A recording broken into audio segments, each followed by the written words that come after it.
Hang in there. It is. That's Smylie Kaufman for 61. Wow. I'm Smylie Kaufman, and this is The Smylie Show. Welcome back to The Smylie Show. He is Smylie Kaufman. I am Charlie Hulme. If you're listening to this podcast and you're wondering why I'm doing my best Hush Tones ASMR edition, or if you're watching this podcast and wondering why I'm sitting in what appears to be some sort of a broom closet with a odd, like, harsh lighting in my face, it's because right over here, my wife's sitting in a hospital bed, and just beyond my wife, actually my wife's arms right now, it's my brand new baby daughter. We have a little girl, Smylie. I mean, I'm thrilled to be part of the girl dad club now. Come on, let's go. Let's go. I'm yelling in my inside voice. Let's go. Come on. How good is that? It's the best, man. It is. We've been doing baby watch here on the show for a couple weeks now, and we thought maybe it was going to come last week. She held out. Important update. She held out till after the men's league semifinals, which we won. So big update there. For show purposes, she held out until after President's Cup. That was a big win there. And yeah, I mean, a bunch of stuff happened in golf this week, but I've, watched a lot of it without sound. Don't really know what's going on because I've just been hanging out in Duke Hospital having this little baby. So you're about to be tuned into fall golf, unlike any other fall that you've ever been a part of, because you're just dying for anything to come on the TV the first couple weeks. We watched a lot of sports this weekend. We watched all my teams lost. North Carolina football is just I really hate that she had to see that. Her mother's alma mater, Virginia Tech women's soccer, beat the defending national champions Florida State today. Okay. While she was wearing a little Virginia Tech onesie. So that was good. We'll count that as a win. Yeah. Yeah. You're first off, welcome to Team Girl Dad. I think all of those here that are on Team Girl Dad, welcome Charlie. It's an elite group. It's a group that we give in early, but we definitely want to. We keep our foot in the sand, if you know what I mean. I love that. There are a lot of things, but let's just start with the fact that the first person on the show to have a live visual with my baby girl, Katie. That's the other thing. It's a family name. Her name's Katie. We might call her Katie. We might call her Casey. Still workshopping some stuff, but the first person was not Smylie. Was not Jackson. Was not Brian. It was Corey Conners. It's the first person to meet my baby. As I was sitting in the lobby of our recording platform waiting for you two to do the interview, and he was just kind of sitting alone while we got set up. Oh, hey, Corey, just letting you know Smylie be back. Here's my newborn child. So good to see you. So good to meet you. So I love that. I will say on a serious note, Smylie, that first when they took her out and the nurses were cleaning her up and she had her little hand wrapped around my finger. Like, you're looking forward to being first of all, a dad, my son, that was amazing. But the girl dad thing, it was just like, oh, wow, my heart is completely melting. And I can't wait to watch this little girl grow up. It's the sweetest thing. And she's such a sweetheart, man. Mm-hmm. It's an indescribable feeling. And I'm so glad to be part of the club. Has Walker had a chance to meet little Katie yet? Walker. So picked up Walker today, brought him here. Very, very sweet. He's turning 2 in a couple weeks, but he's got a few words. So he knows he comes in, he points there and said, baby. So we're like, yeah, very good. And he and he wanted to get up and see mama. And he handed a little stuffed animal to her. He had a little stuffed bumblebee that he put in her lap. We're like, oh, it's so sweet. And so he's sitting there, and then he's watching her with Amanda holding her, and he just points at her and looks at me. He says, go by.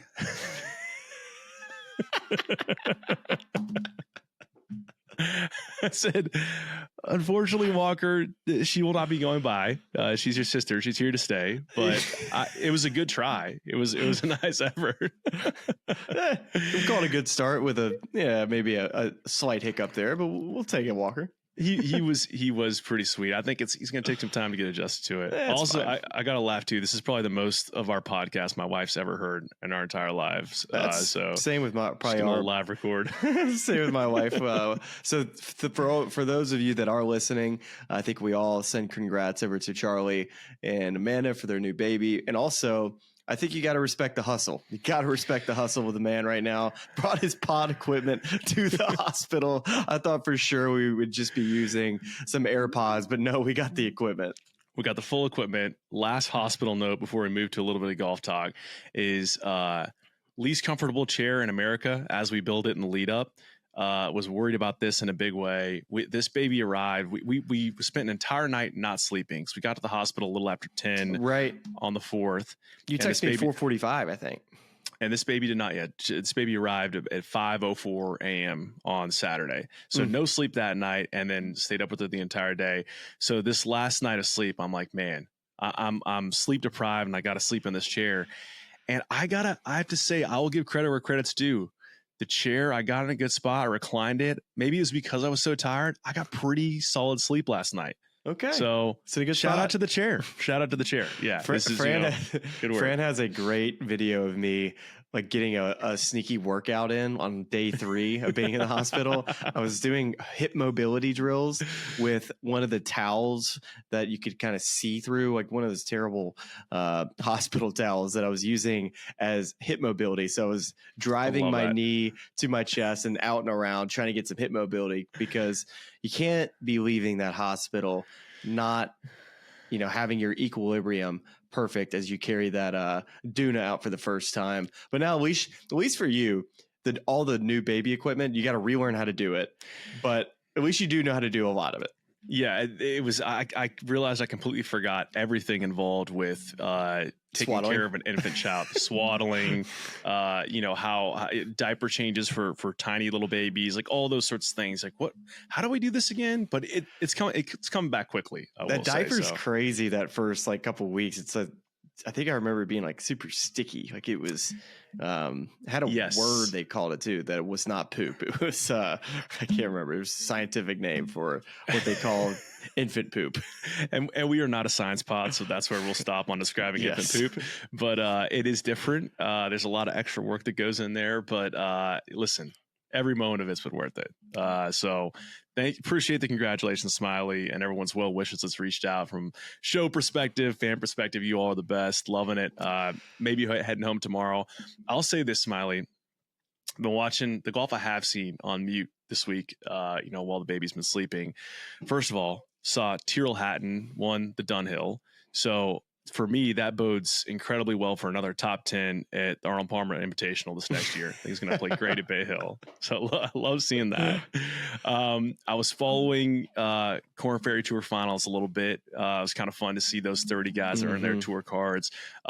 Really enjoyed last year previewing that crop of rookies that came to the tour with James Nitties, and just talking about guys like Jake Knapp that burst onto the scene. So there's definitely some names in that group. I'm excited to make their tour debut this next season. Aldrich Potgieter, the South African kid, I think that kid's got all the talent in the world, super young. So excited for that. But the last thing I saw was the finish at the Sanderson, man. And you almost nailed another one and done pick outside of one and done season. I just feel terrible for Keith Mitchell. Yeah. It was tough because he made such a good stroke on that first putt, to where, it sneaks by that 4.5 foot range. And I think everybody's thinking the same thing. And that's the hardest thing as a player, to, be that close to winning the tournament, to then having to reset later in the day, uphill putt, Bermuda grain, could go left, could go right. You play it out on the left edge and it doesn't move. And I'm gutted for Keith, because he's a player that, when you go look at the data and the stats, he's a guy that, I want to see, him have more opportunities. I think you can put him in a group of, 5 to 10 players, and Keith would be in the top of that list of players who I'd just feel like have been right on the outside looking in this new PGA Tour system. And, credit to him. He's gone and played events, for instance, in Reno right after the Open Championship. So he has, he could, say, hey, this system isn't right. It's not fair. Well, I got to give Keith a lot of credit, because he's gone and played events that maybe other guys would say, you know what, I'm better than that. I don't need to play in those events.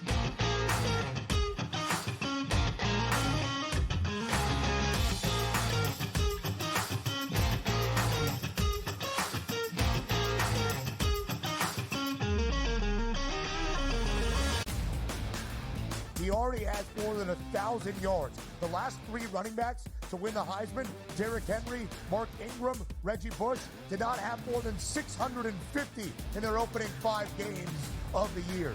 Ashton Genty on pace to strike the pose in December. Statistics matter. Blow every record out of the water, and he will be a Heisman. Disgraceful performance by the head coach, not team. The Early Line, only on SportsGrid. Right here with you on Pro Football Today on SportsGrid. Odds in motion, trying to see what lines have moved throughout the week. Never felt more comfortable in this set than I do for this year. I am ready. I'm just getting angry. The hot takes are going to be here all long, people. What in the world is going on in Miami, Dom? It's not particularly anything to shy away from just because many people are on top of it. Hot take, hot take. I think this line is asking you once again to take New Orleans. Pro Football Today, only on SportsGrid. I do a sliding DiVincenzo to the what? Obviously, Terrence Shannon Jr., that is actually dynamic offensively and defensively. So we'll see how it works. I think it's a little bit of a work in progress. Do both teams win? Yes. I don't think at the end of the day, Minnesota could have afforded to keep Cat, Rudy, and Ant with that amount of money. Betting above the rim, only on SportsGrid. I do think they come back, and I think they win this game, but they've got to do it decisively. I think they've got to get that confidence back because they went out there, and like I said earlier, Kentucky almost beat Georgia. Kentucky almost did beat Ole Miss, and I think what you're going to see in this conference, if you don't play well and you're a top 10 team in the SEC, you're going to get knocked out by one of those top 25 teams in the SEC if you're not ready to play. Powered by SportsGrid.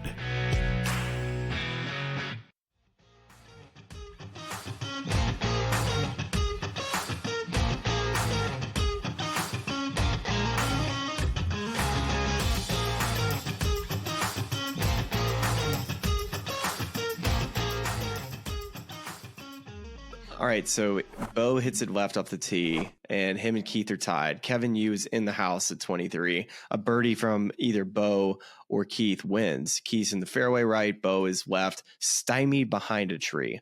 And on line with the pin is a tree 2 feet in front of him. So he was close enough to the tree to where it would have to take some insane, miraculous 80-yard slice to be able to get something near the green. And he brings over a rules official and says, so this hospitality over here to the left that lines the green, you know, can I take a drop from that? And he was arguing that hospitality was in the way of where he wanted to play the shot, and, you know, I think if he could have made a case if the pin was back right, but because it was tucked left, there's just no case to be made there. It's like, you know, you got to play out to the fairway. You know, that shot's not reasonable. So I thought it was, you know, he first off, he asked for a second opinion, which I thought was like, I think when we're begging a little bit too much here to try to get this drop. So ends up playing it out to the fairway, gets it up and down for par with, I don't know how far he had, maybe 100, 130 yards or something like that. Almost made it with the wedge shot, and then taps in for par. He actually hit. So Keith's lag putt was outside of Bo's wedge shot. So Keith misses. Oh, wow. Bo goes in the playoff, hits it left off the tee. Kevin Yu hits a fairway, sticks it inside of 4 feet, makes a birdie putt. So are you telling me that the result of the playoff maybe was a little bit of ball don't lie situation after Bo was begging for for the relief? The ball don't lie. The karma gods actually were on his side in this, and the fact that he didn't take the drop because, you know, getting up and down for par was definitely a golf god karma type of situation. So. Okay. I think we were at even playing field. Now, he may have been down one to social media going to the playoff, Bo was, but I think morally, you know, himself, when he showed up on the tee, he was all square in the playoff. Just happened to see Kevin Yu hit three, I guess I should say 2 really nice shots. And why is Sanderson Farms like always electric at the end, by the way? Oh, I was going to say a couple things on that. I mean, last year it was like a 6-way playoff. Yeah, that right? You were on the call for that? I thought I was going to be there overnight, and Luke List made that long putt. And I'm like, Luke, I love you. Great putt. And I was out of there. And I guess that just makes me think on the topic of Keith Mitchell, just seeing how upset, obviously he was to have not made it into the playoff and had a chance to win. But, we saw Ludwig Oberg, part of that 6-man playoff. Luke List, of course, wins. And then what's Ludwig do at the end of the fall? Wins the RSM. So other opportunities for Keith to get it done, even though he doesn't get it done this weekend. And Kevin Yu, this is a guy that we were talking before the show about. And I just, recall he had a hot start to this calendar year. Great ball striker. Not the greatest putter in the world, but I think a good putter. It's a formula where if the putter does get hot, he can be in and around it any given week. So, a deserving winner. Yeah, strokes gained off the tee. If you're just trying to profile a golfer that you don't know much about, Kevin Yu, he's had 4 top 10s this year. Really hot start to the year, like you said. Amex and Sony media top 10s. But he's 13th in that off the tee category, putting 159. The data really shows it's a lot worse than that with the putter. But had a good week, I guess, this week with the putter to get to 23 under. So for Kevin, played at Arizona State. I'm not sure how. I assume he must have been an All-American there, but speaks good English. I just don't know Kevin. I haven't had an opportunity to speak with him, but I look forward to watching him play because he's obviously an incredible ball striker and a player to look out for. When I think about Chinese golfers, Hao Tong Li is the guy that comes to mind. Mm-hmm. Carl Yuan's another that we've seen a little bit of, and for such a big country, I wouldn't be surprised to see more and more Chinese golfers become, really nice, solid players out on the tour. Kevin Yu seems to be kind of the next in line. Hao Tong's actually kind of found a little bit of his game. I saw he actually played DP World Tour this week. I think he played well. Well, on a similar topic, and on the topic also of fathers and their children, watching Tyrrell win. I'm not even sure if Tyrrell played this weekend with his dad in the Dunhill, but I do remember when I was over in Scotland this summer, hearing a number of interesting stories involving Tyrrell's dad. And the gist of it essentially was, and listen, I think Tyrrell's hilarious, but just that Tyrrell's behavior on the course is very much a apple does not fall far from the tree situation. So I was really tickled seeing him win a third Dunhill, which is incredible. But just, he's won his third Dunhill. That's his third Dunhill win. I didn't know that. And I believe, again, this is, baby arrival weekend, so don't hold me to this, but I believe he tied the course record of St. Andrews this week. So great playing for him. Things looking good for Legion 13. Yes, indeed. And I'm looking to see Legion 8. I don't know. I'm looking to see where Tyrrell Hatton would have jumped to. They don't have the Dunhill up yet on OWGR because that's a huge week for a guy that's just trying to stay inside the top 50. When he went to Live, that was his last event on tour was the Sony, and he left at 15th. He's currently 38th. So winning at the Dunhill should be a big jump for him, probably back inside the top 25, you'd have to imagine, which gets him set for all the majors next year. So that was, I think you never know what's going to happen to these guys when they go, if they're going to go play in DP World Tour events. How are they going to keep their world ranking up if they have so little opportunities in the majors? So Hatton seems to have, taken a gamble, and it's, he's able to continue to play good golf. He's made a lot of money, and good on him, I guess. Well, I will save the Korn Ferry Tour Championships deep dive for when we have a James Middies or something like that. I don't think Amanda quite wants to hear all 30 breakdown of the Korn Ferry Tour. We'll definitely, if not James Nitty, Shane Bacon would be another great guy to, get their ear on exactly what to expect from this crop, because looking through it, it's not quite as many names I'm familiar with. Guys, I've seen their names, but don't know them personally quite as much as the last class.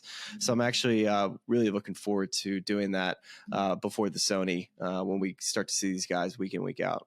Absolutely. Yeah, I was getting a lot of more reaction from that side of the room when I was talking about her daughter and son, but once we delved into Sanderson Farm, surprisingly not a ton of reaction coming from the hospital bed over there. So I think that's my cue to wrap things here. Maybe go change on their diaper or two.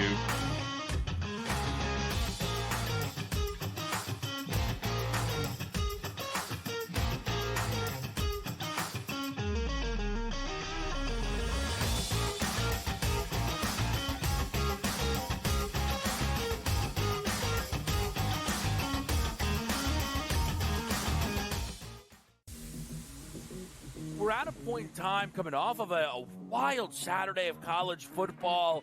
People are consistently peeking over at this board. He actually would not be my number one overall pick, nor would I bet him to be the number one overall pick. I think you got that next wave of NFL players, which is so enticing, which when you see Jaden Daniels come into the NFL and you go, I can get something like that with a guy with just as good an arm. Pro Football Today, only on SportsGrid.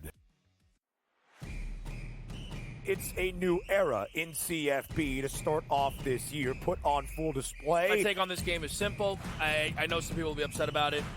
Good riddance to the Pac-12. Can you do it in terms of the week to week to week? I don't see a pathway for this team to miss the college football playoffs. We want to make sure you have those best bets in the entirety of our betting cards. That was Lincoln! But he had that program was already going there! Only on SportsGrid. I do a sliding DiVincenzo to the what? Obviously, Terrence Cheney Jr., that is actually dynamic offensively and defensively. So we'll see how it works. I think it's a little bit of a work in progress. Do both teams win? Yes. I don't think at the end of the day, Minnesota could have afforded to keep Cat, Rudy, and Ant with that amount of money. Betting above the rim. Only on SportsGrid. I think the Washington Commanders are one of the best bets to win it all, or at the very least win the NFC. Their offensive line, I do want to say one thing. It's very average. The coaching is good. They're getting good coaching from Bobby Johnson, their line coach, here from the Giants. But they've kind of overachieved. Let's call it like it is. Daniels has taken them up. Look, that division's not very good, and they could very well win it over the Eagles and the Cowboys. They're not a Super Bowl team. Newswire, only on SportsGrid.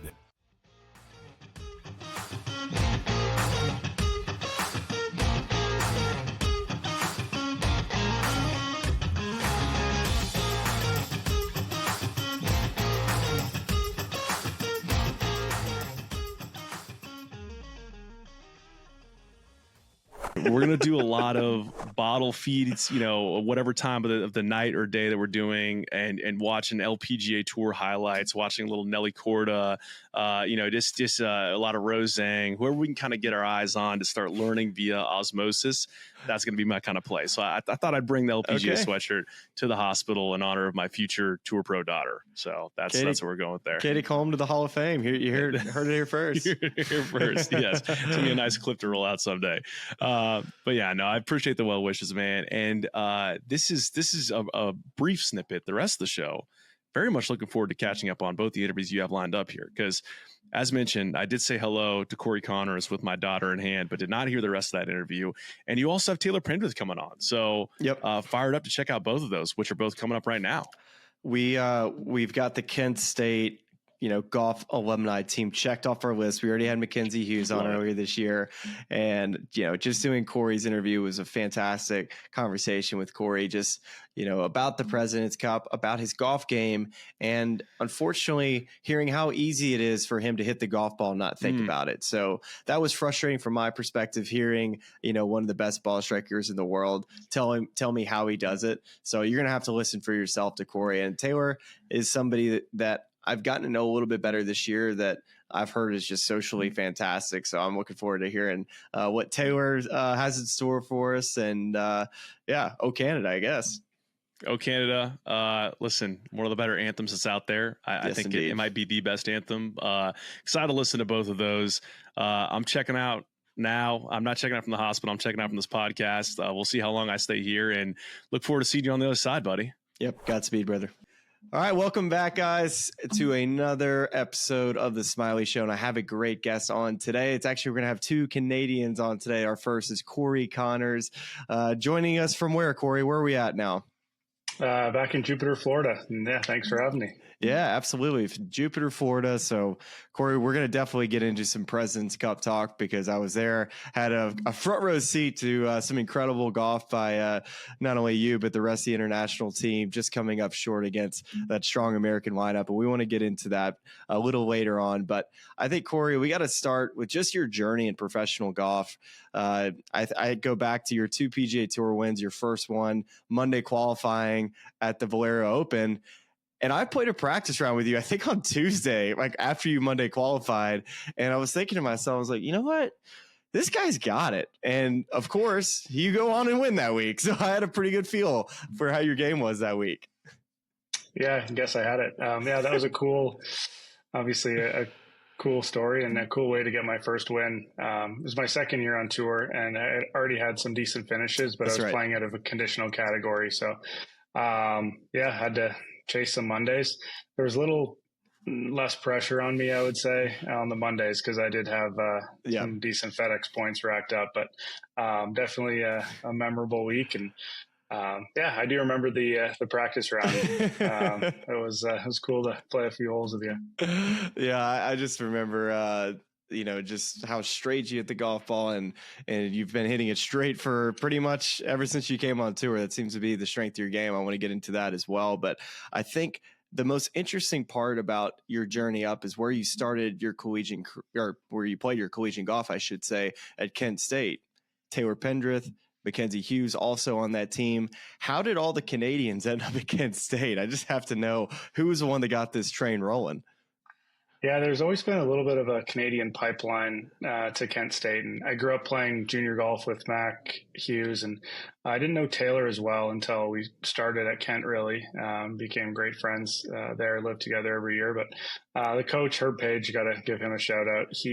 I saw him, by Canadian. The way. He was watching you guys at the President's Cup. It was cool to be able to share that with him. He was pretty proud of his guys, and it was fun to have him there. And he was pretty pumped up. So I guess he's the reason, really. He recruited a lot in Canada, and like I said, playing some junior golf with Mac, he was a couple years ahead of me, and my mind was made up pretty early. I didn't really shop around much. It's just where I wanted to go. They had some good teams just before us, and knew we could kind of keep that momentum going.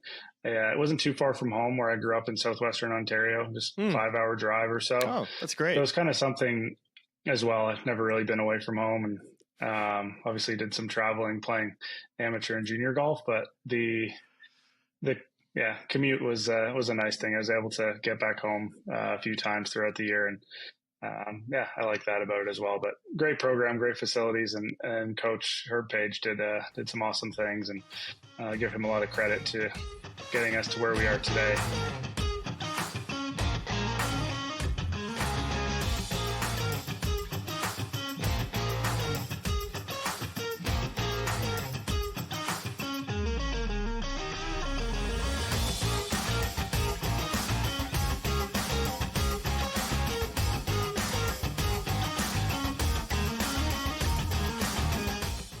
Anyone that's been to a sporting event, the atmosphere before a game, I think Game Time Decisions has that same exact atmosphere. This is our arena. This is what we do. There is going to be an energy to Game Time Decisions that you will feel night in and night out. The excitement you get when you lock your bets in, when you're figuring out what you want to do, we can zone in on the biggest games each night. I want this to be the place that people come to before the games start, so they feel as ready as possible to lock in their cards. We are going to hit every single one of those markets that you need to know about. We're gonna go through every single thing, and I've got a great team behind me that's gonna help me get the job done. There is not gonna be a better place, I promise you, than Game Time Decisions to get that new information, react to it, and be able to then bet accordingly. We will have everything at our disposal, and we will use that to our advantage. I'm Kevin Walsh. Tune into Game Time Decisions from 6 to 8 p.m. Eastern on SportsGrid. I do think they come back, and I think they win this game, but they've got to do it decisively. I think they've got to get that confidence back, because they went out there, and like I said earlier, Kentucky almost beat Georgia. Kentucky almost did beat Ole Miss, and I think what you're going to see in this conference, if you don't play well and you're a top 10 team in the SEC, you're going to get knocked out by one of those top 25 teams in the SEC if you're not ready to play. Powered by SportsGrid. He already has more than 1,000 yards. The last three running backs to win the Heisman, Derrick Henry, Mark Ingram, Reggie Bush, did not have more than 650 in their opening 5 games of the year. Ashton Genty on pace to strike the pose in December. Statistics matter. Blow every record out of the water, and he will be a Heisman. Disgraceful performance by the head coach, not Gene. The Early Line, only on SportsGrid.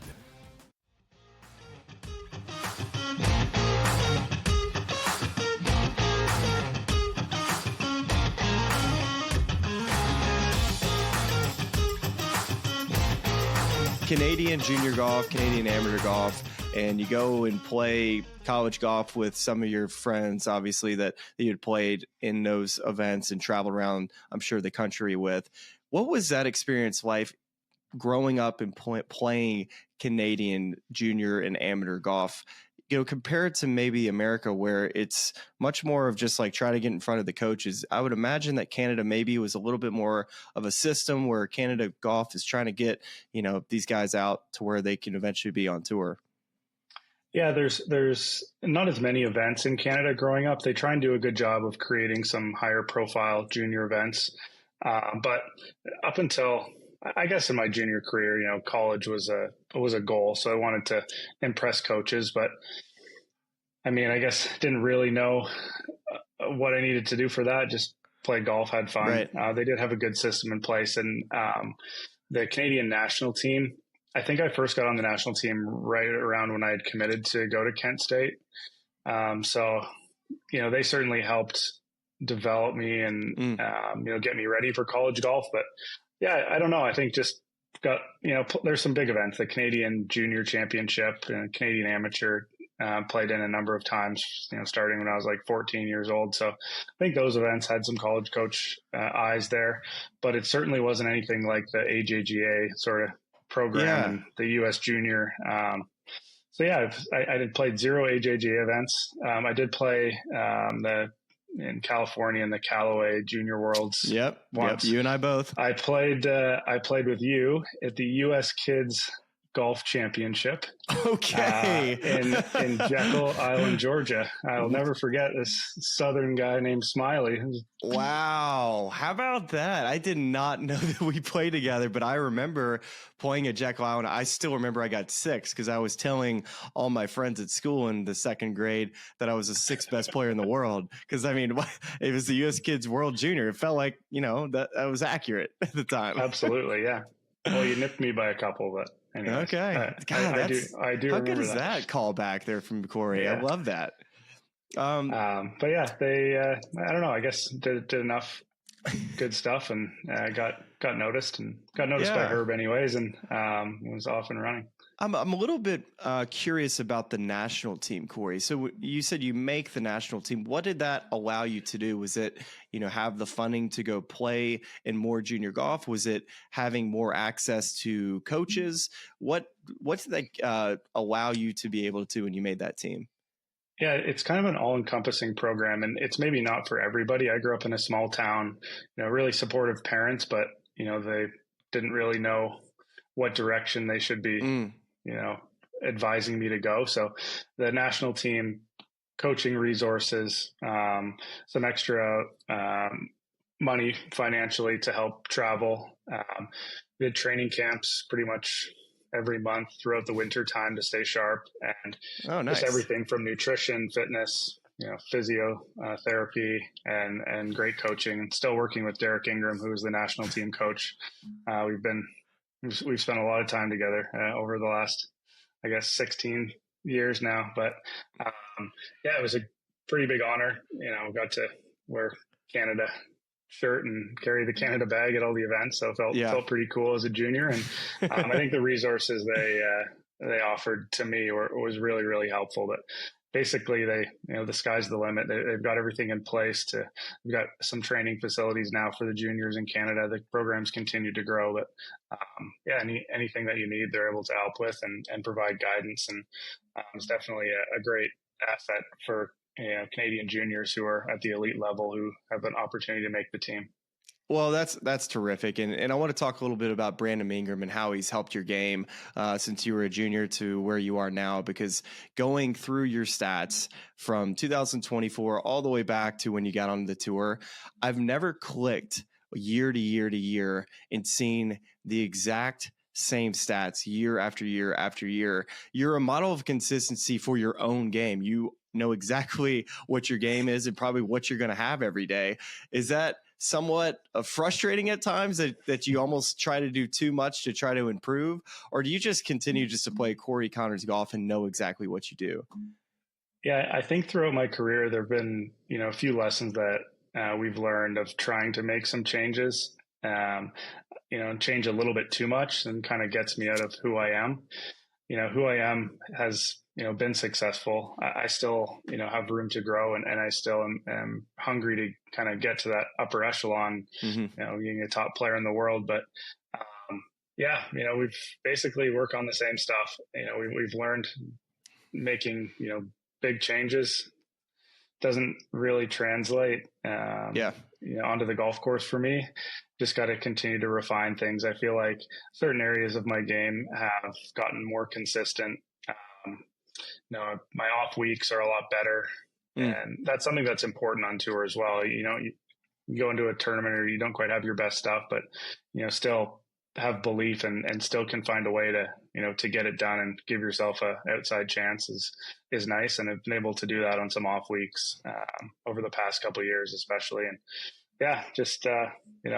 basically our chats and, he'll send me a text before playing is just be Corey Conners. And I guess that's the easiest thing for me to do. And just, Well, when I see I have Corey Conners on the sheet for the group I'm walking with that day, pretty much when you tee it up or you hit a shot, I pretty much know where it's going. It's pretty obvious. Like you're just such a consistent ball striker.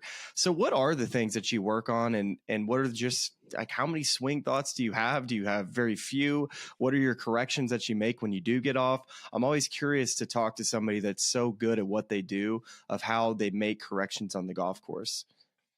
Yeah, I think the biggest thing for me is the rhythm. And I've always had really good tempo in my golf swing. Mm-hmm. And that's something that I've tried to continue as much as possible and something that I focus on, almost weekly, just trying to stay in that good rhythm. My tendencies start to creep in. I'm able to get on top of them a lot quicker, just having a little bit more experience. But basically my swing thoughts are very minimal. I'd say only the first maybe foot away from the ball, and that's about it. Just trying to sort of get things synced up and, loading up behind.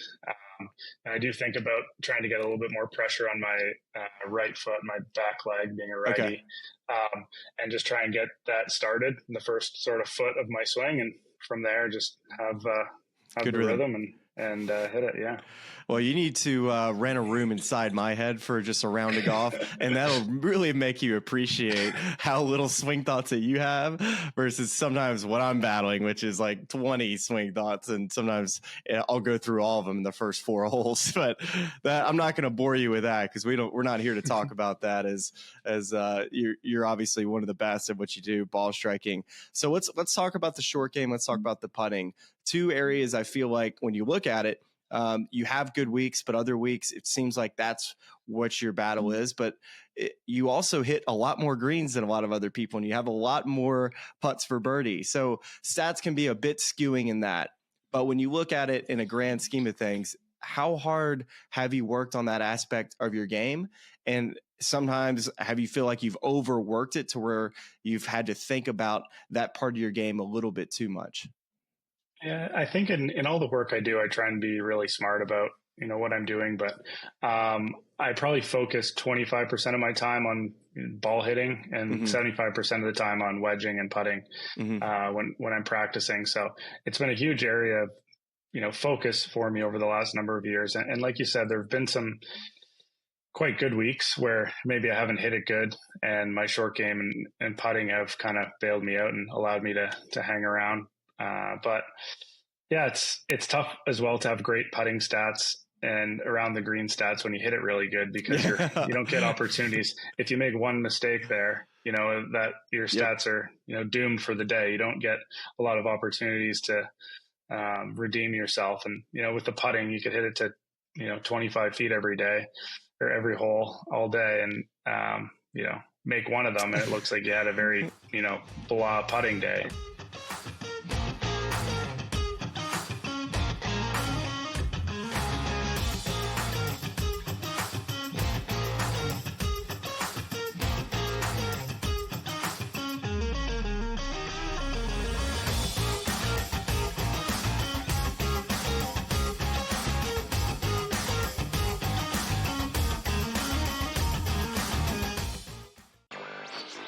I think the Washington Commanders are one of the best bets to win it all, or at the very least win the NFC. Their offensive line, I do want to say one thing. It's very average. The coaching is good.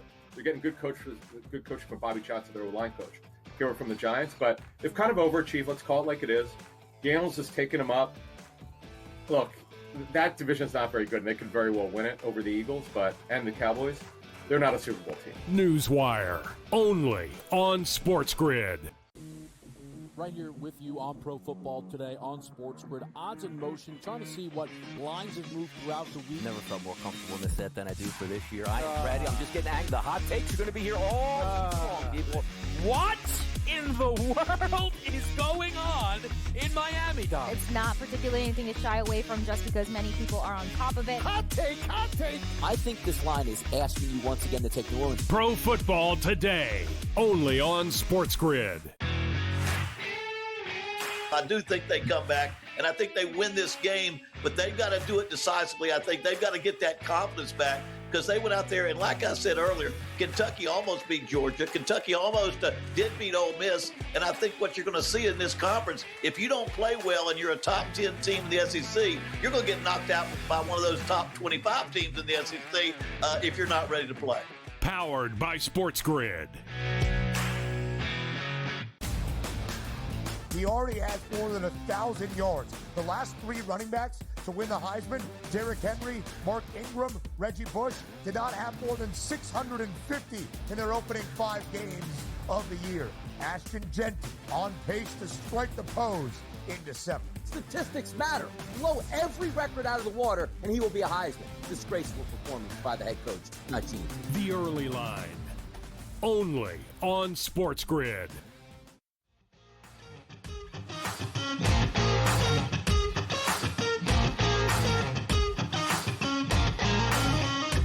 You know, I think most players, too, when you just talk about a player, whether it's just bar talk and you're like, you know, if I had mentioned Taylor Pendrith, I think the first thing that would come out of most people's mouths would say, Canadian, hits it far. But when I think the thing that shocked me just doing some research on you, Taylor, was, you know, looking at the first 2 years, that kind of fit the profile of who you were as a golfer looking at the stats. But this past year, I was blown away at how good your putting stats were. You're 7th in putting. For you, what was the big change this year? Why were the putts falling? Was it something that you changed in your setup or your stroke, putters? I always am interested to see why guys make a huge jump from in a category. Yeah, I guess statistically, for my whole career, that's probably been the weakest part of my game. Is on the greens, and I switched to a center shafted putter 2 years ago, maybe. I think it was my second year on tour I switched to it, and I don't know my stats from last year on putting, but I felt like I putted better, and I felt like I was, you know, making progress. I guess close to putting good, but I haven't really changed. I changed putters for this year. I'm using a Jailbird, center shafted Jailbird, and I've been doing the same stuff though, you know, same drills, you know, really, I guess, putting a little bit more work in on like the speed of the greens each week and really trying to dial that in, which I think has helped a lot in my feel and 3 putts, you know, trying to, you know, obviously avoid those is huge, but yeah, I've been doing the same stuff. I think just, you know, getting a little bit more confidence with the putter and seeing some putts fall early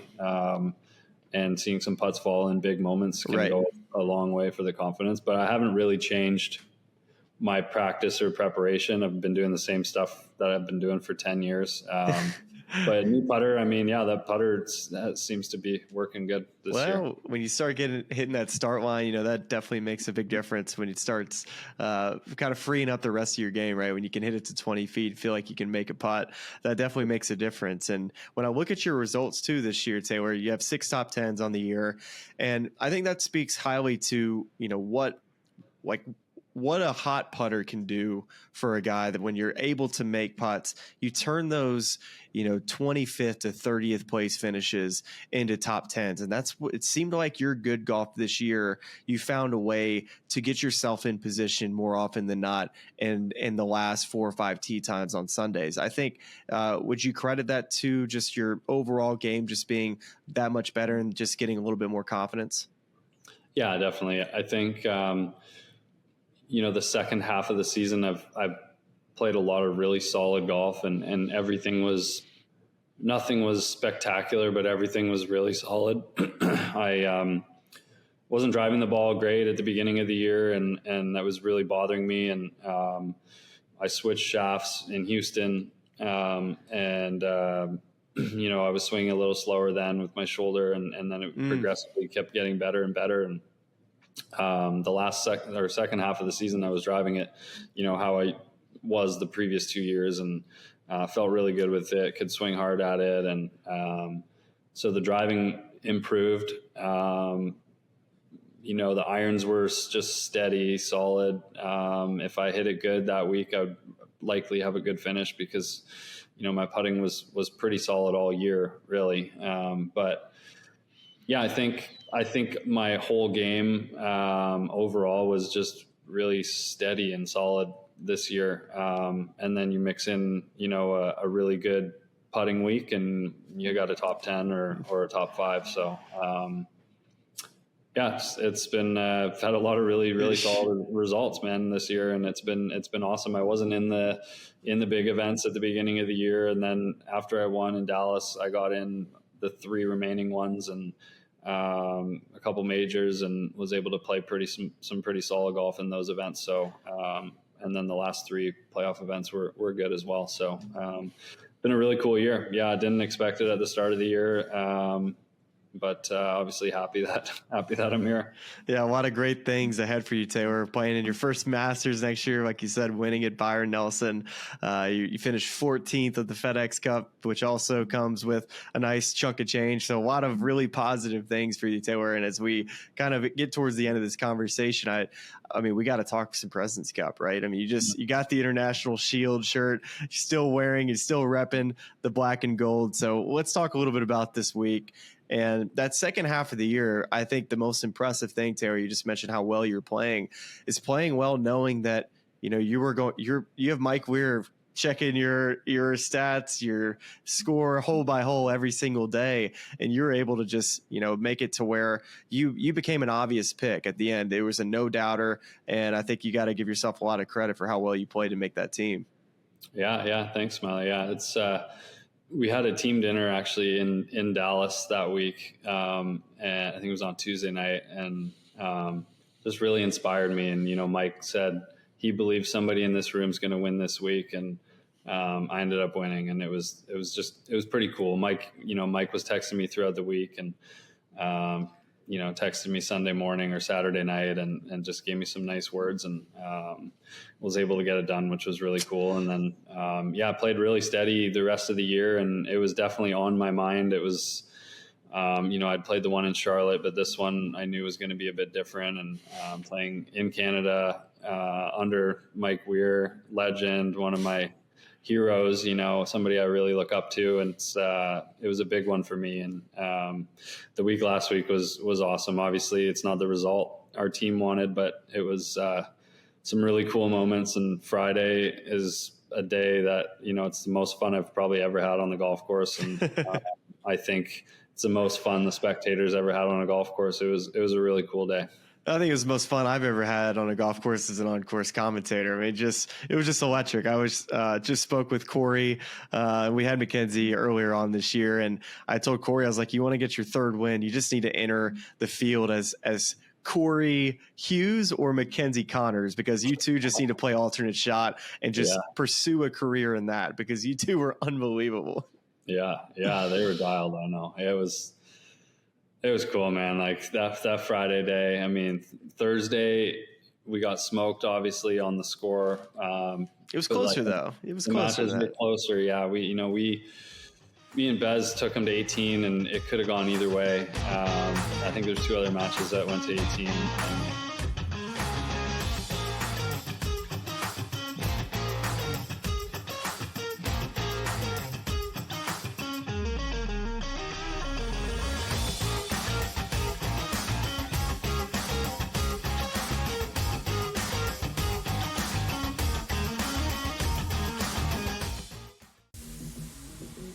we're at a point in time coming off of a wild Saturday of college football. People are consistently peeking over at this board. He actually would not be my number one overall pick, nor would I bet him to be the number one overall pick. I think you got that next wave of NFL players, which is so enticing, which when you see Jaden Daniels come into the NFL and you go, I can get something like that with a guy with just as good an arm. Pro Football Today, only on SportsGrid. Anyone that's been to a sporting event, the atmosphere before a game, I think Game Time Decisions has that same exact atmosphere. This is our arena. This is what we do. There is going to be an energy to Game Time Decisions that you will feel night in and night out. The excitement you get when you lock your bets in, when you're figuring out what you want to do, we can zone in on the biggest games each night. I want this to be the place that people come to before the games start so they feel as ready as possible to lock in their cards. We are going to hit every single one of those markets that you need to know about. We're going to go through every single thing, and I've got a great team behind me that's going to help me get the job done. There is not going to be a better place, I promise you, than Game Time Decisions to get that new information, react to it, and be able to then bet accordingly. We will have everything at our disposal, and we will use that to our advantage. I'm Kevin Walsh. Tune into Game Time Decisions from 6 to 8 p.m. Eastern on SportsGrid. I think the Washington Commanders are one of the best bets to win it all, or at the very least win the NFC. Their offensive line, I do want to say one thing. It's very average. The coaching is good. They're getting good coaching from Bobby Johnson, their line coach, here from the Giants. But they've kind of overachieved. Let's call it like it is. Daniels has taken them up. Look, that division's not very good, and they could very well win it over the Eagles, and the Cowboys. They're not a Super Bowl team. Newswire, only on SportsGrid.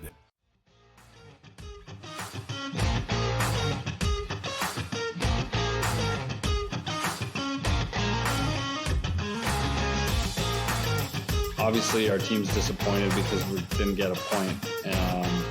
But the bus ride back was electric. And Bussy, if you know Bussy, he was just getting the boys going and, trying to have, keep the spirits high. And it was a really fun bus ride. We went home and then came back Friday, and everybody was pumped up to play and to play hard. And we were able to flip it on Friday, which was so cool. It was such a fun day, man. It was fun to watch. I don't think anybody really expected it, but we thought we could do it. But everybody, I guess, had kind of written us off after day one, but it was sweet. It was really, really cool day.